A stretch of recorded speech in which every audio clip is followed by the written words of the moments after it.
Hello प्यारे साथियों, विब्लिस coaching classes में आप सभी लोगों का स्वागत है। आज इस क्लास में हम आपको कराने जा रहे हैं उत्तर प्रदेश शिक्षक पात्रता परीक्षा जो आपकी हुई थी 27/6/2013 को। उसके गणित के 30 प्रश्नों को हम आज इस क्लास में कराने जा रहे हैं। यदि आप भी जो है यूपी टेट 2026 के लिए प्रिपरेशन कर रहे हैं, जिसकी परीक्षा 29 व 30 जनवरी को जो है प्रस्तावित है, तो इस क्लास को जरूर देखिए, क्योंकि आपको पता है गणित की 30 प्रश्न पूछे जाते हैं प्राथमिक स्तर पर क्लास 1 to 5 में। यदि आप अपना मैथ अच्छा करना चाहते हैं और आने वाली यूपी टेट परीक्षा में 30 में 30 प्रश्न सही करना चाहते हैं गणित के, तो इस क्लास को जरूर देखिए। हम आपको हर क्लास में अपने बताते हैं कि प्रैक्टिस मेक्स मैन परफेक्ट, अभ्यास ही आदमी को पूर्ण बनाता है। यदि आप भी इस बार का यूपी टेट 2026 का एग्जाम क्वालिफाई करना चाहते हैं, पास करना चाहते हैं, तो ज्यादा से ज्यादा प्रैक्टिस सेट करिए। ठीक है, ज्यादा से ज्यादा क्वेश्चंस को लगाइए। हम अपने इस क्लास में लगातार आपको प्रैक्टिस सेट सीरीज करा रहे हैं, जो आज इस क्लास में 2013 के प्रश्नों को लिए हैं। इसके पहले हमने 2011 का सेट करा दिया है। अगर आपने अभी तक नहीं देखा तो जा के देख सकते हैं। तो इन प्रश्नों को जरूर तैयार करिए और देखिए कि कितने प्रश्न आपके सही होते हैं। ठीक है, चलिए विदाउट डिले जो है क्लास को स्टार्ट करते हैं। ये आपका जो है पेपर है 2013 में जो है गणित का ये पहला प्रश्न आपसे यही पूछा गया था। ठीक है, प्रश्न को हम सही करते हैं और इसको आप लगाने का प्रयास करेंगे। क्या प्रश्न पूछा गया था कि समीकरण, ये समीकरण ये दिया गया था 2 के पावर x प्लस 5 बराबर 2 के पावर x प्लस 3 और यहाँ पे प्लस 12 था। ठीक है, ये समीकरण दिया था और इसमें पूछा गया था x का मान। ठीक है, इसको कैसे लगाएंगे, इस प्रश्न को आप लोग जो है लगाने का प्रयास करिए। देखते हैं, यहाँ पे दिया है 2 के पावर x प्लस 5 बराबर 2 के पावर x प्लस 3 प्लस 12 है और यहाँ से हमको जो है x का मान निकालना है। तो सबसे पहले हम लोग क्या करेंगे, यहाँ पे जैसे आपका जो है 2 के पावर x प्लस 5 है तो रहने देंगे, और इधर आपका 2 के पावर x प्लस 3 है तो इसको भी इस साइड लेते आएंगे, तो हो जाएगा 2 के पावर x माइनस 3 बराबर इधर क्या बचेगा हमारा 12 बचेगा। ठीक है, अब आप जो है कि घातांक और करड़ी का एक रूल है, कॉन्सेप्ट आपने पढ़ा होगा। घातांक और करड़ी का क्या कॉन्सेप्ट है? कॉन्सेप्ट हमारा है कि यदि कहीं पर भी a के पावर m प्लस n है, तो इसको हम लोग ऐसे लिख सकते हैं a के पावर m इंटू a के पावर n लिख सकते हैं। ठीक है, अगर a के पावर m प्लस n है तो a के पावर m इंटू a के पावर n लिख सकते हैं। इसी तरीके से यदि यह 2 के पावर x प्लस 5 है तो इसको हम लोग जो है 2 के पावर x इंटू 2 के पावर 5 लिख सकते हैं। तो सेम इसी तरीके से इसको हम लोग यहाँ पे लिख लेंगे 2 के पावर x इंटू 2 के पावर 5 लिख लेंगे। ठीक है, यहाँ पे माइनस है, सेम उस यहाँ पे देखिए ये 2 के पावर x प्लस 3 है। ठीक है, तो इसको भी हम लोग लिख लेंगे 2 के पावर x इंटू 2 के पावर 3 है, बराबर क्या हो जाएगा 12 हो जाएगा। ठीक है, यहाँ पे देखिए 2 के पावर x है, यहाँ पे भी 2 के पावर x है, तो दोनों में 2 के पावर x क्या कर लेंगे, कॉमन ले लेंगे हम लोग। तो 2 के पावर x कॉमन ले लेंगे तो ये इसे कट जाएगा, बचेगा 2 के पावर 5, यहाँ पे माइनस 2 के पावर x से 2 के पावर x कट जाएगा, बचेगा 2 के पावर 3 इक्वल टू क्या बचेगा हमारा 12 आएगा यहाँ पे। अब देखिएगा यहाँ पे 2 के पावर x है। ठीक है, 2 के पावर यहाँ पे क्या है x है। 2 के पावर 5 का मान यानी कि 2 का 2 में कितनी बार गुणा है, 5 बार करना है। तो चलिए कहीं कर लेते हैं, 2 का 2 में कितनी बार गुणा है, 2 के पावर 5 को ऐसे लिख सकते हैं 5 बार गुणा करना है, तो कर लेते हैं। ठीक है, 2 दूना 4 दूना 8 दूना 16 दूना 32, तो यहाँ पे क्या हो जाएगा 32 हो जाएगा, माइनस 2 के पावर 3 का मान कितना हो जाएगा 8 हो जाएगा। ठीक है, 8, यहाँ पे ब्रैकेट में हमारा क्या बचेगा 12 बचेगा। यहाँ पे 2 के पावर x रहने दे रहे हैं, 32 में से 8 जो है हम जो है घटा लेंगे 32 में से 8 को, तो 32 में से जब हम 8 माइनस करेंगे तो क्या आएगा, देखिए 12 में से 8 जाएगा तो यहाँ पे कुछ नहीं तो इंटू समझेंगे, 4 बचेगा, फिर यहाँ पे 2 बच जाएगा, बराबर कितना हो जाएगा 12 हो जाएगा। ठीक है, यहाँ पे देखिए 2 के पावर x है इक्वल टू हो जाएगा, अगर ये इधर गुणे में है तो उधर जाएगा तो भागे में हो जाएगा, तो इसको ऐसे लिख लेंगे, तो 12 एकम 12 हो जाएगा, 12 दूना 24 हो जाएगा, तो 1 बटा हमारे पास क्या आ जाएगा 2 आ जाएगा। ठीक है, इसको सॉल्व करते हैं आगे, तो यहाँ पे हमारे पास यहाँ पे सोल्यूशन कर लेते हैं। देखिएगा 2 के पावर x आया बराबर 1/2 आया, तो ये 2 के पावर x है अगर हम यहाँ 2 के पावर कुछ नहीं तो यहाँ 1 लिख सकते हैं। 2 के पावर कितना लिख सकते हैं? 1। अगर हम इसको ऊपर ले जाना चाहते हैं, जैसे 2 के पावर 1 को हम अगर ऊपर ले जाना चाहते हो तो ये माइनस में हो जाएगा और भिन्न खत्म हो जाएगी। ये हो जाएगा 2 के पावर -1। ठीक है। अब यहाँ से देखिए दोनों का आधार सेम है, आधार 2 है, आधार 2 तो x बराबर क्या हो जाएगा? तुलना कर लेंगे तो 1 हो जाएगा, -1 हो जाएगा। तो यही हमारा क्या हो जाएगा? आंसर हो जाएगा। ये किसी ऑप्शन में है? हाँ सर, बिल्कुल दिया गया है। ऑप्शन नंबर ए हो जाएगा आपका। ठीक है, ऑप्शन नंबर क्या हो जाएगा? ए हमारा हो जाएगा फर्स्ट नंबर। इस तरह से इसको हम लोग लगा लेंगे। ये घातांक और करड़ी पे आधारित रूल है, इसको आप नोट करिए। देखिए जब भी कोई नई चीज आपको मिले, रफ पेन लेकर के जरूर बैठा करिए, उसमें आप उसको नोट कर लिया करिए। ये इतनी इंपॉर्टेंट प्रश्न है कि अगर आप यूपी टेट के लिए तैयारी कर रहे हैं तो सबसे ज्यादा जरूरी है कि आप प्रीवियस ईयर क्वेश्चन पेपर जरूर लगाएं। ये पहला प्रश्न था 2013 का, बहुत ही शानदार प्रश्न पूछा गया था। इसका ऑप्शन हो जाएगा पहला। ठीक है, लीजिए ये आपके सामने दूसरा प्रश्न है, इसको आप लगाने का प्रयास करेंगे। ठीक है, इसका आंसर आप लोग बताएंगे। चलिए इस प्रश्न को आप लोग लगाइए। चलिए प्रश्न को पढ़ते हम लोग हैं। बहुत ही अच्छा प्रश्न है। यदि व्यंजक, प्रश्न को सही कर लेते हैं, ये है एक्स स्क्वायर, यहाँ पे -2ax प्लस ये है ए स्क्वायर। ठीक है, ये नहीं दिया गया है, दिया है एक्स स्क्वायर -2x प्लस ए स्क्वायर को x प्लस ए से भाग दिया जाए तो 4 शेष बचता है, तो ए का मान क्या होगा? क्या ये प्रश्न आपको आ रहा है? इस प्रश्न को देखने से आपको इतना तो आप अपना असेसमेंट कर सकते हैं कि अगर ये प्रश्न यूपी टेट 2026 के एग्जाम में इस तरह का आता तो आप लगा पाएंगे कि नहीं लगा पाएंगे? अपना असेसमेंट करते चलिएगा। अगर नहीं लगा पा रहे हैं मेरे भाई तो प्रश्न को देखिएगा कैसे लगाएंगे हम लोग। देखिए कह रहा है यदि व्यंजक इसमें कोई x प्लस ए से भाग दिया जाए तो 4 शेष बचता है। तो जब भी इस तरह का प्रश्न आए जो है, तो ये शेषफल प्रमेय से लगता है। किससे लगेगा? शेषफल प्रमेय से। शेषफल प्रमेय से इसको हम लोग लगा लेंगे। शेषफल प्रमेय क्या कहती है? शेषफल प्रमेय क्या कहती है? शेषफल प्रमेय ये कहती है कि जिससे भाग दिया जाए, जिससे भाग दिया जाए उसका वैल्यू निकाल करके इसमें आप पुट अप कर दीजिए। जैसे यहाँ पे किससे भाग देना है? इसमें है x प्लस ए से भाग देना है, तो x प्लस ए बराबर पहले आप 0 दिखा दीजिए और x बराबर क्या रख लीजिए? -1। तो x बराबर -1 रखने पर, x बराबर -1 ए रखने पर, किस में रखने पर? जिसमें भाग दिया जाता है। तो किस में भाग दिया जा रहा है? भाग दिया जा रहा है एक्स स्क्वायर -2ax प्लस ए स्क्वायर। तो जहां पे x है वहां पे माइनस ए रख लेंगे। तो चलिए वैल्यू पुटअप करते हैं। यहाँ पे रख लेंगे -a का स्क्वायर -2, यहाँ पे है a, ठीक है, इंटू यहाँ पे x की जगह क्या रख लेंगे? -a रख लेंगे, प्लस यहाँ पे a स्क्वायर हो जाएगा। ठीक है, ये हम लोग जो है इसको कर लेंगे। तो यहाँ पे a का स्क्वायर a स्क्वायर हो जाएगा, माइनस का स्क्वायर प्लस हो जाएगा। देखिए यहाँ पे माइनस का गुणा माइनस में होगा तो माइनस माइनस क्या हो जाएगा? प्लस हो जाएगा। यहाँ पे 2 है तो 2 रहेगा ही। यहाँ a के पावर 1 है, a के पावर 1 है।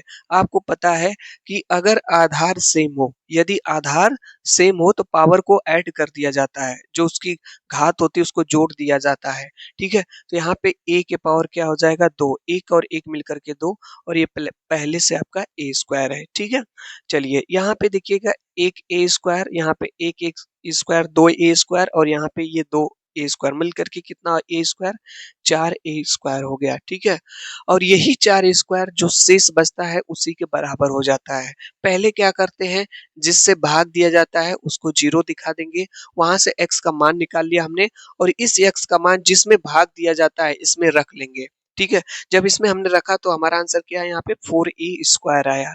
अब यही 4a स्क्वायर जो है इसके बराबर हो जाएगा जो शेष बचता है, तो इसको हम लोग जो है 4 के बराबर दिखा देंगे। ठीक है, अब हम लोग यहाँ पे देख लेते हैं इसको।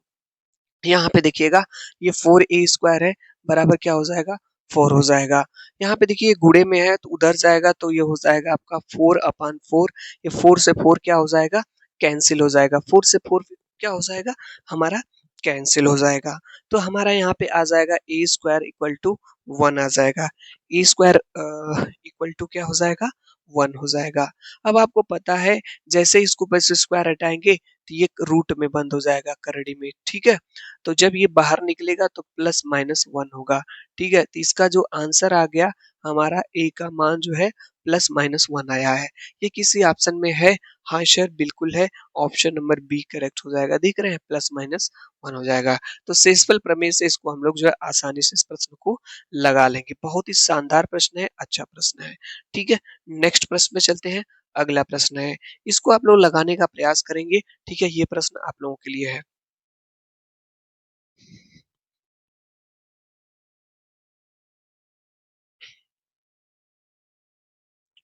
चलिए देखते हैं, बहुत ही शानदार प्रश्न है। प्रश्न को आप लोग लगाएंगे, पहले पहले आप लोगों के लिए ही ये प्रश्न हम देते हैं, ताकि आप लोग देखिए कि यह प्रश्न क्या इस टाइप का प्रश्न यूपी टेट 2026 के एग्जाम में आ जाएगा गणित में, तो क्या इसको आप सॉल्व कर पाएंगे कि नहीं कर पाएंगे। तो चलिए देखते हैं। यहाँ पे दिया है 1 + 2 + 3 plus dot dot dot plus 10 - 5 का मान है, ठीक है। तो ये हमसे पूछ रहा है कि अगर 1 से लेकर के 10 तक की संख्याओं को जोड़ दीजिए और उसमें से 50 घटा दीजिए तो इसका क्या मान आएगा। बहुत ही आसान प्रश्न है। देखिए इसका जो है एक फार्मूला है, ठीक है। फार्मूला क्या है, नोट कर लीजिए कापी पे आप लोग। प्राकृतिक संख्याओं, नोट कर लेंगे आप लोग, प्राकृतिक संख्याओं के योगफल का फार्मूला। अगर आपका जो है प्राकृतिक संख्याएं, प्रथम प्राकृतिक संख्याएं, ठीक है। प्रथम प्राकृतिक संख्याएं 1 से लेकर के 10 तक, 20 तक, 100 तक, 1000 तक, जहां तक की भी कहा जाए संख्याएं, प्राकृतिक संख्याएं आपको पता है 1 से स्टार्ट होती हैं। और जोड़ने की बात करें तो उसके लिए एक फार्मूला है, आप डायरेक्ट जो है n+1 बटे क्या होता है 2 होता है। इसको आप लोग नोट कर ले, नहीं पता है तो इसी पे प्रश्न आपका लग जाएगा, ठीक है। यन का मान क्या है, 1 से लेकर के पहले 10 तक लेंगे, ठीक है। यहाँ तक की संख्याओं की हम बात करेंगे तो यहाँ पे आपका हो जाएगा 10 और ब्रैकेट में हो जाएगा यहाँ पे 10 + 1, ठीक है। नीचे क्या हो जाएगा 2 हो जाएगा। तो 10 हो जाएगा, यहाँ पे कुछ नहीं तो इनटू मान लेंगे। 10 और 1 कितना हो जाएगा 11 हो जाएगा, बटे कितना हो जाएगा 2 हो जाएगा। तो हम लोग एक काम करते हैं, पहले 2 से कैंसिल कर लेते हैं। 2 एक कम 2 हो जाएगा, 2 5 10 हो जाएगा। 11 का गुणा इसमें कर लीजिए तो 11 5 55 हो जाएगा, ठीक है। तो 1 से लेकर के 10 तक की जब संख्याओं को जोड़ा गया तो ये हमारा जो आया जो है ये आपका 1 से लेकर के जब 10 तक की संख्याओं को जोड़ा गया तो 55 आया। कितना आया, यहाँ पे यहाँ तक के जोड़ने पे आया 55, ठीक है। और इसमें से कितना घटा देना है, 50 घटा देना है। तो लीजिए 50 घटा दीजिए तो हमारा आंसर क्या आ जाएगा, 5 आ जाएगा। 5 हमारा आंसर आ जाएगा। देख रहे हैं, बहुत ही अच्छा प्रश्न है। 1 से लेकर के 10 तक की संख्याओं को आपको जोड़ना था, हमने फार्मूले पे इसको जोड़ लिया, फिर उसमें से 50 को हमने घटा दिया, तो हमारा आंसर आ गया 5। तो अगर देखा जाए तो इसका सही आंसर आपका हो जाएगा ऑप्शन नंबर बी, मतलब जो है 5 करेक्ट हो जाएगा। चलिए नेक्स्ट क्वेश्चन जो 2013 में पूछा गया, और ये बहुत ही अच्छा प्रश्न है। और इस तरह के प्रश्न डेफिनेटली आपके यूपी टेट 2026 के एग्जाम में जरूर पूछे जाएंगे। तो इसको लगाने का प्रयास करेंगे। क्या ये प्रश्न आपको आ रहा है, नहीं आ रहा है तो इसका हम आपको तरीका बताएंगे, इस प्रश्न को कैसे लगाएंगे। बहुत ही सिंपल प्रश्न और सरल तरीके से हम लोग लगाने का प्रयास करेंगे। लगाने का आप लोग प्रयास करिएगा इसको।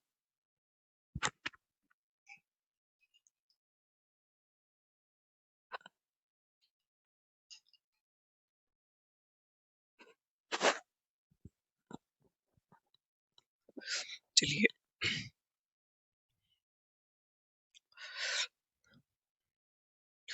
कह रहा है प्रश्न कि यदि प्रेक्षणों x, x+3, x+5, x+7 और x प्लस यहाँ पे 10 लिख दे रहे हैं, x+10 का माध्य 9 है, तब अंतिम 3 प्रेक्षणों का माध्य है। यहाँ पे माध्य पूछा है, क्या पूछा है, माध्य पूछा है। तो माध्य का एक फार्मूला होता है जो आपको नोट करना है। जब भी कहा ना आपको नई चीज मिले, नई जानकारी आपको मिली, अपनी कॉपी पे जरूर नोट कर लिया करिए एक जगह, ठीक है। ये काफी आपके लिए यूजफुल होगा। और एग्जाम टाइम बस आपको एक बार ऐसे ही सरसरी नजर देख करके चले जाना है, सभी फार्मूले आपके माइंड में सेट रहेंगे। यहाँ पे देखिए माध्य पूछा है, तो ये एक माध्य का फार्मूला होता है।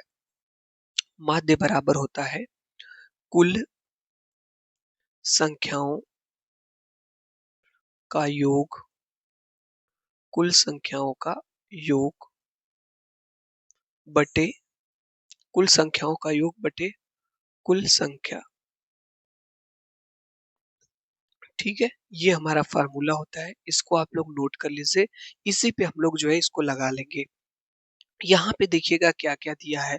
पहले जो प्रेक्षण दिए हैं, एक x दिया है, x+3 दिया है, x+5 दिया है और x+7 दिया है और x+10 दिया है। ठीक है, ये प्रेक्षण दिए गए हैं और इनका जो माध्य 9 है, बस इसी फार्मूले पे इसको पुट अप कर देते हैं। माध्य क्या है? 9 है, तो जहां पे माध्य वहां पे 9 रख लीजिए। तो इसके नीचे 9 रख लिया हमने, बराबर कुल संख्याओं का योग। कुल कितनी संख्या है? 1 2 3 4 5, सबको योग कर लीजिए, मतलब जो है सबके बीच में प्लस लगा करके जोड़ लीजिए इसको। तो जोड़ते हैं हम लोग जो है, तो x हो जाएगा, फिर ये x+3 हो जाएगा, फिर ये x+5 हो जाएगा, फिर ये x+7 हो जाएगा, प्लस x+10 हो जाएगा। ठीक है, अपान में यहाँ पे लिख लेंगे कितने लोग थे? 5 लोग थे। देखिए 1 2 3 4 5, नीचे कुल संख्या लिखी जाती है। क्या लिखा जाता है? संख्या। तो 5 लोग थे तो 5 हो गया। चलिए हम लोग जोड़ लेते हैं, तो 9 हो जाएगा, बराबर 1 2 3 4 5, कितने x है? 5 x है, तो पांचों x को हम लोग जो है लिख लेंगे, 5 x हो गए। अब जोड़ लीजिए संख्या को, 3 5 3 8, 8 और 7 15 और 10 कितना हो जाएगा? 25 हो जाएगा, बटे कितना हो जाएगा? 5 हो जाएगा। आपको पता है जैसे ही 5 इधर अगर भागे में है तो इधर जाता है तो गुणे में हो जाता है। ठीक है, तो 9 पाँचे कितना हो जाएगा? 45, बराबर 5x प्लस क्या हो जाएगा? 25 हो जाएगा। तो यहाँ पे हम लोग 45 लिखेंगे। अगर इधर प्लस 25 है, मतलब प्लस 25 है, इधर आएगा तो क्या हो जाएगा हमारा? -25 हो जाएगा। क्या हो जाएगा? -25, बराबर इधर हो गया हमारा 5x हो जाएगा। 45 में से 25 घटा लीजिए, तो 5 में से 5 जाएगा 0, 4 में से 2 जाएगा 2, बराबर हो जाएगा 5x। ये 5 इधर गुणे में है तो इधर आएगा तो भागे में हो जाएगा, तो हो जाएगा 5 बराबर x। ठीक है, इसे कैंसिल कर देंगे तो x बराबर कितना आ जाएगा? 4 आ जाएगा। तो x बराबर कितना आ गया? 4 आ गया। लेकिन हमसे पूछा क्या है? हमसे पूछा गया प्रश्न में कि अंतिम 3 प्रेक्षणों को, तो यहाँ पे कितने प्रेक्षण है? 1 2 3 4 5, तो अंतिम 3 की बात कर रहा है। तो 1 2 3, अंतिम 3 तो यही है ना, इनका भी क्या पूछ रहा है? माध्य पूछ रहा है। तो भाई माध्य निकालने का क्या फार्मूला है, अभी आपको बताए हैं। ठीक है, यहाँ पे जो है माध्य निकालने का, तो माध्य पूछ रहा है तो माध्य बराबर लिखेंगे। यहाँ पे फार्मूले में कुल संख्याओं का योग, तो इन तीनों को आप जोड़िए, x+5, उसके बाद क्या लिखेंगे? x+7, इसके बाद x प्लस कितना लिख देंगे? 10, बटे कितना हो जाएगा? 3 हो जाएगा, क्योंकि 3 लोग हैं यहाँ पे, तो यहाँ पे हो जाएगा माध्य बराबर, यहाँ पे जोड़ लीजिए 1 2 3, 3 गो x है तो 3x हो जाएगा, और 5 और 7 12 और 10 कितना हो जाएगा? 22, और बटे कितना हो जाएगा? 3 हो जाएगा। चलिए 3 गुणे यहाँ पे x का मान यहाँ से आ गया है 4, तो यहाँ पे 4 रख लेंगे, प्लस क्या हो जाएगा? 22, बटे कितना हो जाएगा? 3 हो जाएगा अपान में। अब लगाते हैं, यहाँ पे देखिएगा 4 3 कितना हो जाएगा? 12 प्लस 22, बटे कितना हो जाएगा? 3 हो जाएगा। तो 12 और 22 जोड़ लेते हैं, 2 2 4 हो जाएगा, यहाँ पे 2 और 1 कितना हो जाएगा? 3, बटे कितना हो जाएगा? 3 हो जाएगा। ठीक है, अब इसमें भाग दे लेते हैं। देखिए 34 में 3 का भाग दे लीजिए कहीं पे, तो हम लोग यहाँ पे भाग देते हैं। तो देखिएगा 3 एकम 3 हो जाएगा, कट जाएगा। यहाँ पे 4 आएगा, 3 एकम 3 हो जाएगा, यहाँ पे 1 आ जाएगा। ठीक है, तो इसको लिख लेंगे 11 और इसके बाद 1 और यहाँ पे 3, तो 11 सही 1/3 हमारा क्या आ जाएगा? आंसर। जब यहाँ पे हमने भाग दिया तो आ गया 11 सही 1/3, यही हमारा क्या है? आंसर है। ये किसी ऑप्शन में है? हाँ सर, ऑप्शन नंबर सी में दिया गया है। देख रहे हैं, ऑप्शन नंबर सी में दिया गया है। तो बहुत ही आसान प्रश्न है, माध्य से पूछा गया प्रश्न। कैसे हम लोग लगाएंगे? माध्य बराबर लिखेंगे मेरे भाई, कुल संख्याओं का योग बटे कुल संख्या। यहाँ पे देखिए माध्य दिया गया है 9, तो 9 रख लिए। कुल संख्याओं का योग, तो ये आपके प्रेक्षण थे जो संख्या के रूप में थे, सबको जोड़ लिए। नीचे कुल संख्या है, कुल कितने थे? 5, तो 5 कर लिए, और यहाँ से हमने x का मान निकाल लिया 4। हमसे पूछा गया अंतिम 3 प्रेक्षणों का माध्य है, तो अंतिम 3 प्रेक्षण आपके यहाँ पे थे, इनको जो है जोड़ लिए, बटे 3 कर लिए, 3 थे, यहाँ से x का मान 4 रख लिए, और फाइनली हमारा आंसर 1/3 आ गया। बहुत ही आसान प्रश्न था। ठीक है, इस तरह से इस प्रश्न को लगा लिया हमने। अगला प्रश्न है, ये देखिएगा, और ये भी प्रश्न बहुत ही अच्छा है, और हमने आपको कहा कि यूपी टेट 2026 के लिए अगर आप प्रिपरेशन कर रहे हैं तो इस तरह के प्रश्नों का ज्यादा से ज्यादा अभ्यास करिए, क्योंकि अभ्यास बहुत जरूरी है मैथ में। ठीक है, अभ्यास नहीं करेंगे तो अच्छा स्कोर कार्ड नहीं मैथ में कर पाएंगे। अगर आप चाहते हैं 30 में 30 आउट ऑफ लाना, तो बहुत जरूरी है कि ज्यादा से ज्यादा आप जो है अभ्यास करिए। प्रश्न को पढ़ते हैं, समझने का प्रयास करते हैं। प्रश्न है कि यदि किसी चतुर्भुज के विकर्ण एक दूसरे को समकोण पर द्विभाजित करते हैं तो वह यह है। ठीक है, कह रहे हैं कि यदि कोई चतुर्भुज है जिसके विकर्ण है और एक दूसरे को जो है समकोण पर विभाजित करते हैं तो यह है। यह क्या है आपका? समचतुर्भुज है, समलंब चतुर्भुज है, आयत है, या यहाँ पे दिया गया आपका है पतंग है। ठीक है, पतंग। तो आप लोग बताएंगे इसका सही आंसर क्या होगा। राइट आंसर आपको बता देना है क्या होगा। देखिए, जो चतुर्भुज होता है, चतुर्भुज में जो समचतुर्भुज होता है, समचतुर्भुज आपका कुछ इस जैसे आपका ये क्या है, वर्ग है, ये वर्ग होता है। ठीक है, ये वर्ग है, और वर्ग को ही हल्का सा तिरछा कर देंगे। जैसे वर्ग है आपका और इधर से हवा का झोंकाई, तो वर्ग हल्का सा क्या हो जाएगा, ऐसा टेढ़ा हो जाएगा, तो वही समचतुर्भुज हो जाएगा। वर्ग ही समचतुर्भुज होता है। तो इसको देखिएगा, हम लोग जो है समचतुर्भुज बना ले रहे हैं। देखिए, ये आपका जो है समचतुर्भुज है। इसके जो विकर्ण होते हैं इसके जो ये विकर्ण होते हैं, ये दो विकर्ण होते हैं, एक दूसरे को समकोण पर समविभाजित करते हैं। एक दूसरे को समकोण पर क्या करते हैं, द्विभाजित करते हैं, समकोण पर द्विभाजित करते हैं। ये होता है आपका है समचतुर्भुज। सही आंसर आपका ऑप्शन नंबर ए हो जाएगा। बहुत ही अच्छा प्रश्न है, इसको याद रखिएगा। जब भी कोई नया कॉन्सेप्ट मिले मैथ में, तो उसको अपने पास एक बस रफ पेन रखिए, और नया चीज मिले बस उसको नोट कर लीजिए। हमने क्या जाना, समचतुर्भुज के जो विकर्ण होते हैं एक दूसरे को समकोण पर विभाजित करते हैं। अगर आपको ये नहीं पता रहा होता तो आप इस क्वेश्चन को नहीं सही कर पाते। चलिए, ये प्रश्न आपके सामने है, इसका आंसर आपको बताना है, क्या आंसर होगा। बहुत ही अच्छा प्रश्न है, इसका आंसर आप बताने का प्रयास करेंगे, लगाने का प्रयास करेंगे। मेरे भाई क्लास में बने रहिए, क्लास के अंत तक आप बने रहिए। ठीक है, और आप चाहते हैं कि यूपी टेट एग्जाम पास करना, तो इस तरह के प्रश्नों का ज्यादा से ज्यादा आपको जो है लगाने होंगे, इस तरह के प्रश्न। प्रश्न हमारा क्या है, कार्तीय तल में बिंदु -2, उसके किस पाद में स्थित है। ठीक है, तो यहाँ पे ये जो प्रश्न है, यहाँ पे पूछा गया है, प्रथम में है, द्वितीय में है, यहाँ पे एक और ऑप्शन यहाँ पे है चतुर्थ। ठीक है, तो इसका सही आंसर आपको बताना है क्या होगा। राइट आंसर आपको बताना है। ठीक है, तो देखते हैं हम लोग जो है इसको। यहाँ पे देखिएगा, एक चतुर्थांश है, आप एक ऐसे प्लस का साइन बनाएंगे। ये आप प्लस का जो चिन्ह होता है गणित में, इसको आप बना लीजिए। ये आपका होता है एक्स एक्सिस, यहाँ पे एक्स डैश कर लेंगे, यहाँ पे वाई हो जाएगा, यहाँ पे वाई डैश हो जाएगा।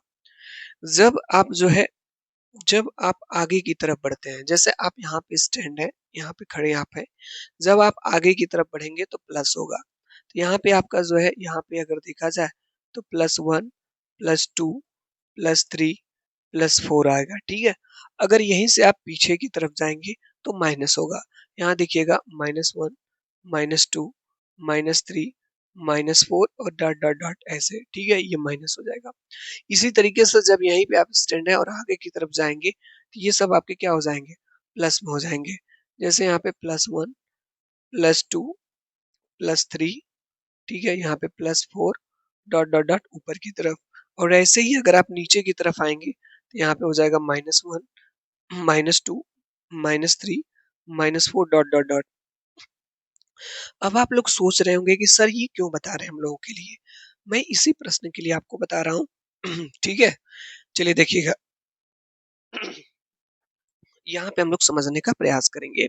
यहाँ पे जो हमारा दिया गया है, इस चतुर्थांश में, जैसे पहला चतुर्थांश होता है, ये दूसरा वाला चतुर्थांश है, ये तीसरा है, और ये आपका जो है चौथा है, मतलब चतुर्थ है।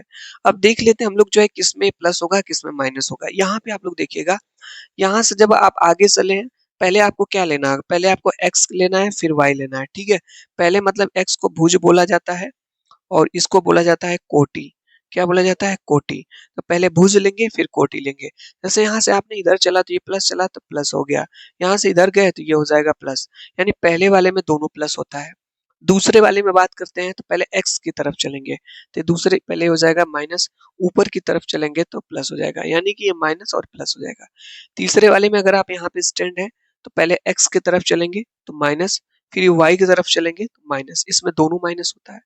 फिर उसके बाद यहाँ पे आप खड़े हैं, x की तरफ पहले चलेंगे तो प्लस, फिर y की तरफ चलेंगे तो माइनस हो जाएगा, ठीक है। देख रहे हैं यहाँ पे, यानी कि यहाँ पे देखिए माइनस है, यहाँ पे भी क्या है? माइनस है, यानी दोनों माइनस है। तो -2 और -3 किस में आएगा? आप यहाँ पे थोड़ा सोचेंगे, -2 और -3 किन में आएगा?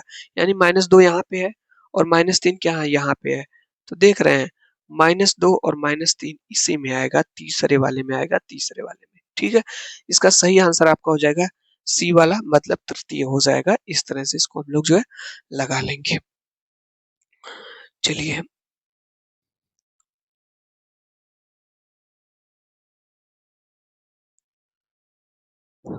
ये रहा आपके सामने अगला प्रश्न, इसको आप लोग लगाने का प्रयास करेंगे।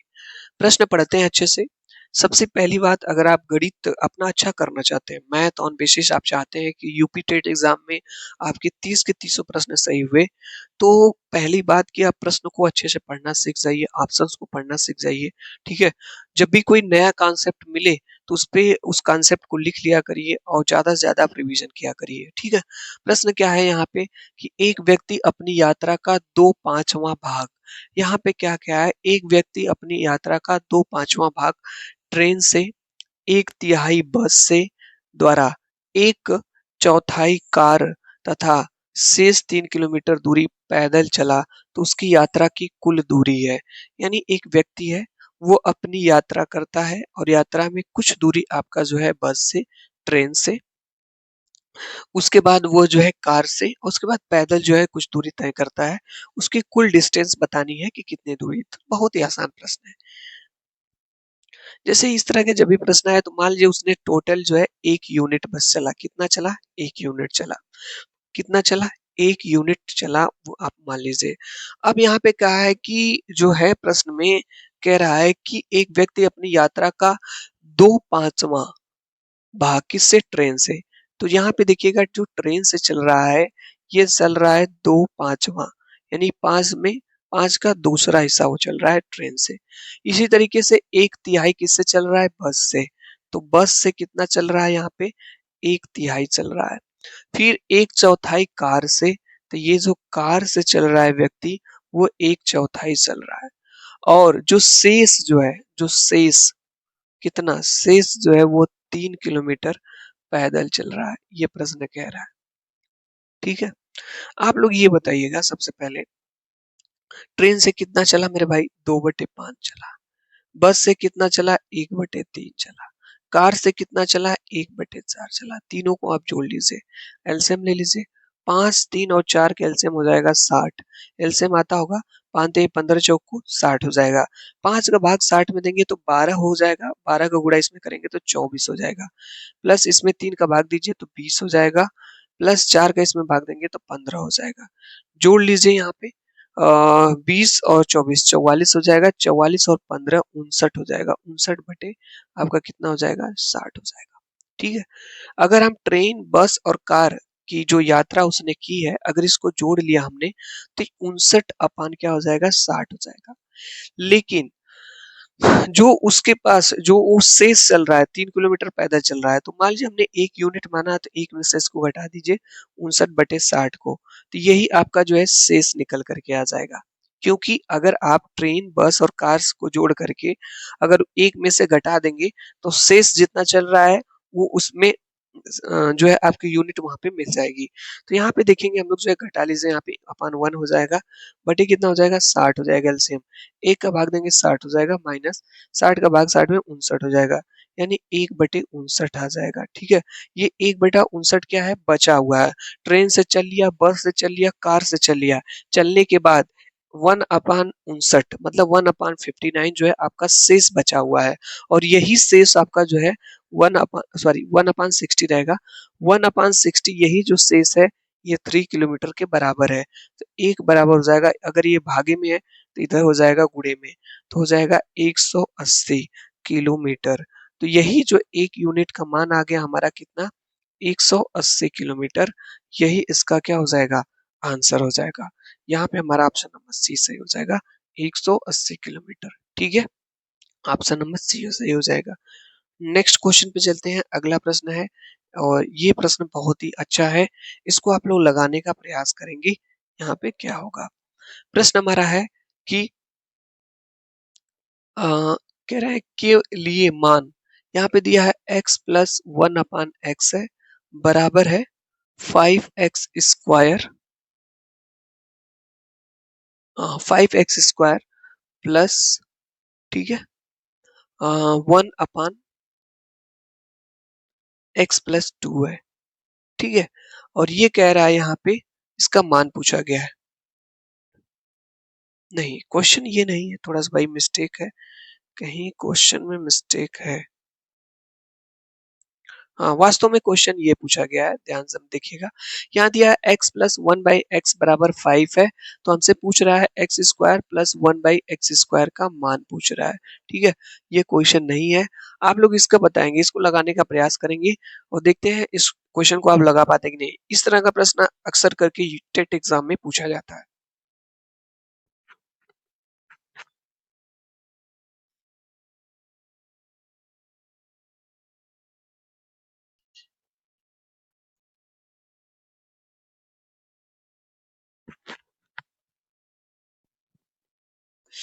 चलिए,